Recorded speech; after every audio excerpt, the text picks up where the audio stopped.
Welcome to Spirituality Adventures, a place where we are looking at spirituality from a non-judgmental place and really just seeking to grow spiritually. In this first series that I did, we talked about recovery and spirituality, and we've heard from some excellent sources.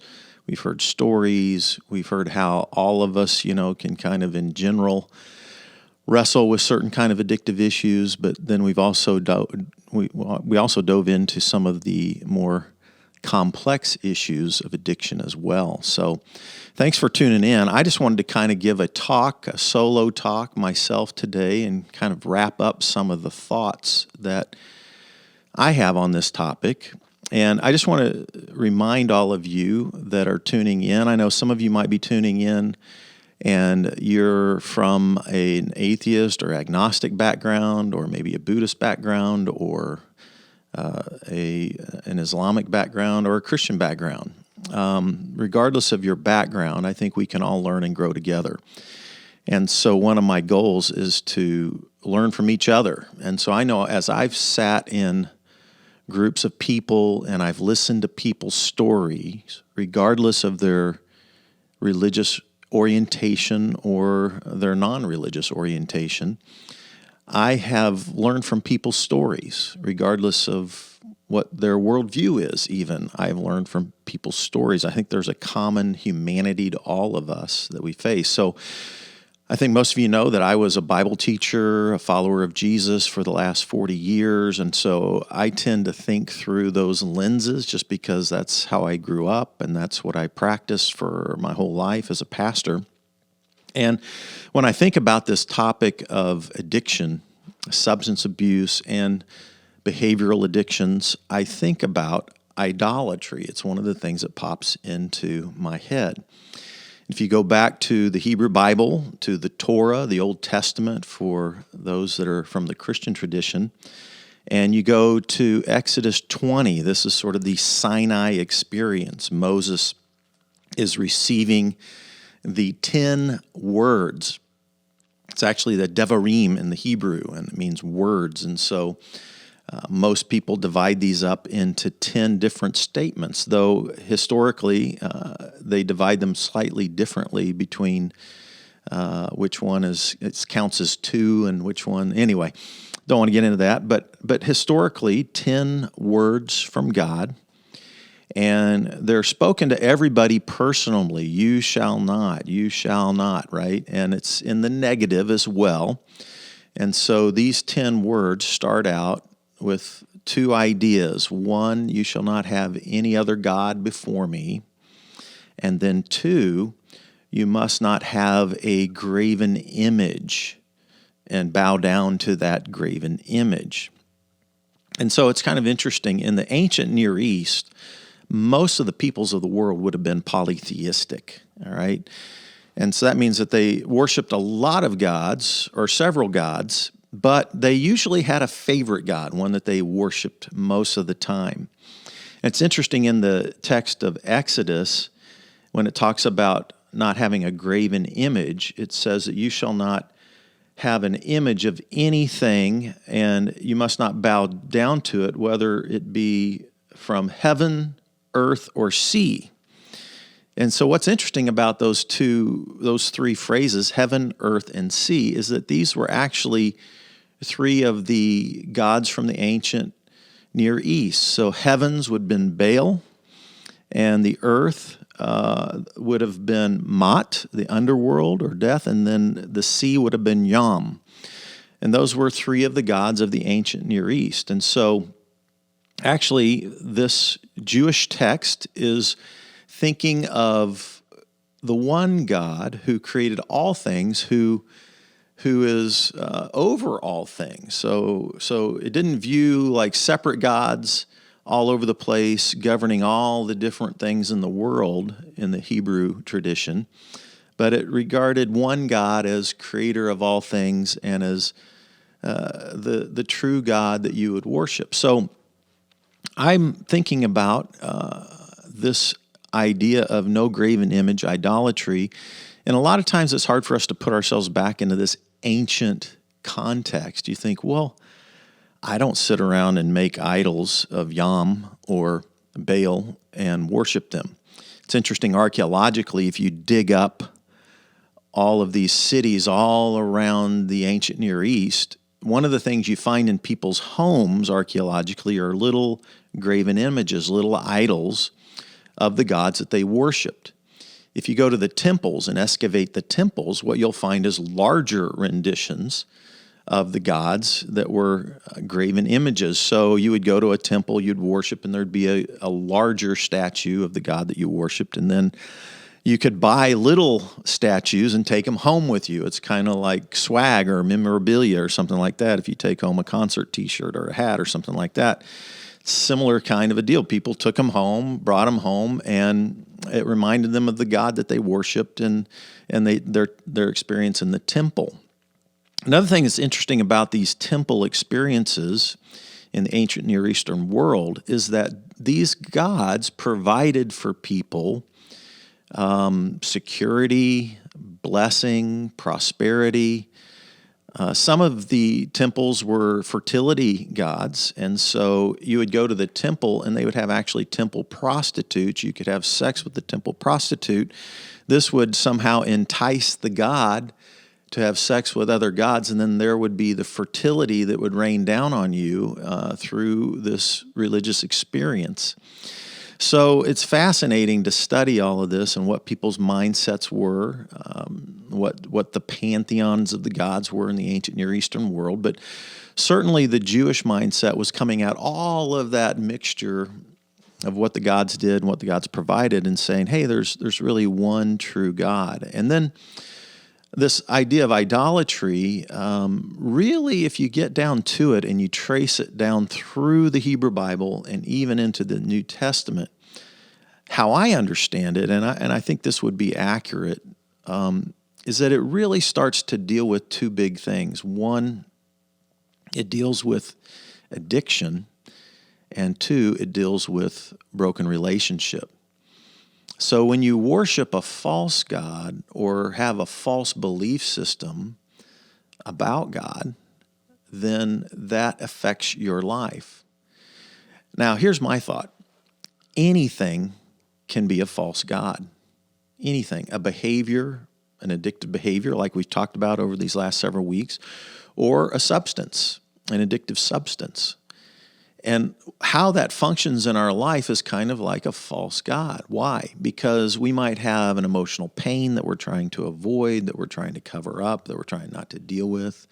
We might be dealing with stress in some variety or form. We might be trying to regulate our emotions. And all of us, when we deal with negative emotions, when we deal with stress and difficulties in life crises, these kinds of things, we have a tendency to turn to something to feel better fast. We want to medicate. We want to self-medicate.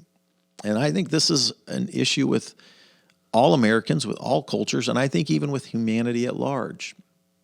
And so when we turn to something that's in creation, okay, to sort of satisfy our deepest needs, many times that thing can become an idol. It might be a good thing. It might be a good gift. Like take, for example, wine. It's used in communion. It can be used to celebrate. It can be used in holiday seasons.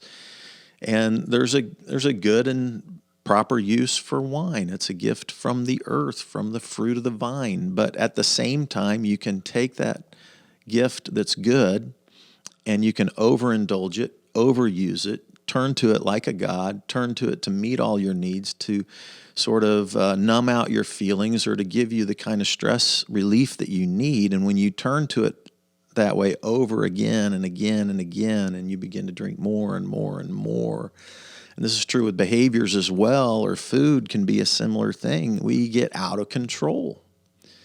We literally lose control. And so what's been fascinating to me is to look at the first 3 steps in the 12-step tradition. And I think one of the things that the first 3 steps are trying to get at is that all of us, to some degree or another, and certainly those in the 12-step world, have to come to a place where we admit that we're powerless, that we are out of control, that our life has become unmanageable because we've turned to these false gods, because we've turned to these idols in our life, because we've used them inappropriately, and we've run to them. We've sort of worshiped them in a certain way. We've seen them as our source of life and hope and health and healing and numbing and self-medicating and feeling better and chilling out and all these kinds of things, then helping us sleep, whatever, then all of a sudden this thing gets a power in our lives, and these things begin to take control of our lives. This is sort of the false god idea here, the idolatry idea here. And they take control of our lives, and now all of a sudden we're not in control. We're out of control. We are drinking. We are eating. We are shopping. We are gambling. We are consuming things in an inappropriate, unhealthy way. If you remember from the first talk that we did here, I asked Dr. Kathleen Keenan, well, what are some of the identifiers that we're in trouble, that we're in danger? And when a behavior or a substance is being turned to in a compulsive way, it tends to start harming our relationships. And so what you find out is that when you trace idolatry down through the scriptures, it tends to break relationship. And this is what the Hebrew Bible and the New Testament calls sin. Sin, the primary thing about it is broken relationship. The greatest commandment, love God with all your heart, love your neighbor as yourself, as Jesus identified these in the Torah, one in Deuteronomy, one in Leviticus. These are the two great commandments. But when we have a false god, our relationships are damaged and our life is out of control. And so that first step in the 12-step process, we admitted we were powerless over fill in the blank, alcohol, food, gambling, sex, whatever, that our lives have become unmanageable. Step 2, came to believe that a power greater than ourselves could restore us to sanity. And step 3, made a decision to turn our will and our lives over to the care of God as we understood Him. This is really about getting idols out of our life, about removing the false gods in our life, about admitting that we are even powerless ourselves over these idols and these gods, these false gods that function in our lives. So I think these first two words from God in the great commandments that we have all heard of and thought about and have influenced civilizations around the world are really about getting the false gods out of our life, the things that destroy us, the things that function as sort of demons in our life. You know, we all have these internal demons that we need to face and deal with. And our emotions are keys to understanding ourselves, and we need to learn how to deal with our emotions in a healthy way, even our negative emotions. But so many times we look to self-medicate, we look to a false god, a false belief system, we build things up around that, and then they begin to fail us. They begin to break down our work environment. They begin to break down the way we're relating to the people around us, and ultimately begin to have a negative effect in some of the most important things in our life. And so this is my thought around how we today could relate to this ancient command, these ancient words of God about not having other gods, false gods, and not making a graven image out of a god, idolatry, how that affects relationships, leads us into broken relationships, and how that ultimately leads us to surrender because we're out of control, because these things have gained control in our life. And so walking that out in community with other people, with a therapist, is critical to our well-being, to our health. Dealing with our emotions, accepting the reality of those emotions, understanding what our negative emotions are telling us, what we need to hear, how we need to process those things, how we need to expose the triggers and false belief systems in our life. These are all things that happen when we root ourselves in a recovery process. And it's a very spiritual process.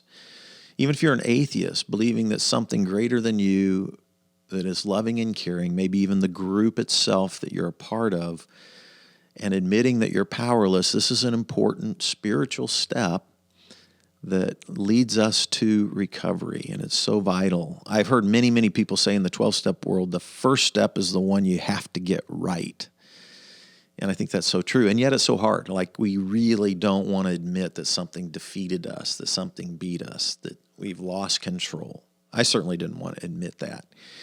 And I think that's a tendency that we all have. We really want to think our way out of it. We want to control our way out of it. We want to fix ourselves. We don't really want to talk about the deep underlying issues that are surrounding that addiction. And so we rationalize and try to overthink everything.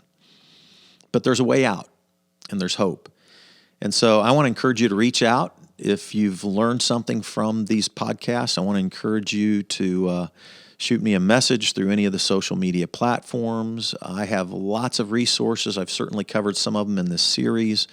And I want you to know that there's always a hand there to help if you reach out. And so whether you have friends, neighbors, relatives, coworkers, there is help. There are resources. And in this time of pandemic, where all of these issues that are going on normally are now increasing, we know that the holiday seasons during the winter have an increase in depression, increase in addiction, and then you throw the pandemic on top of it, and these things are really going off the charts. Just want you to know there's help, there's hope, there's resources.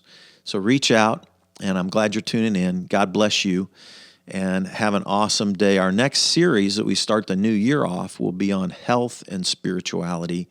And we'll be talking about physical health and mental health and spiritual health and all these different avenues of health. So stay tuned. Thanks for your support of Spirituality Adventures. Blessings to you. Harvey Media Production.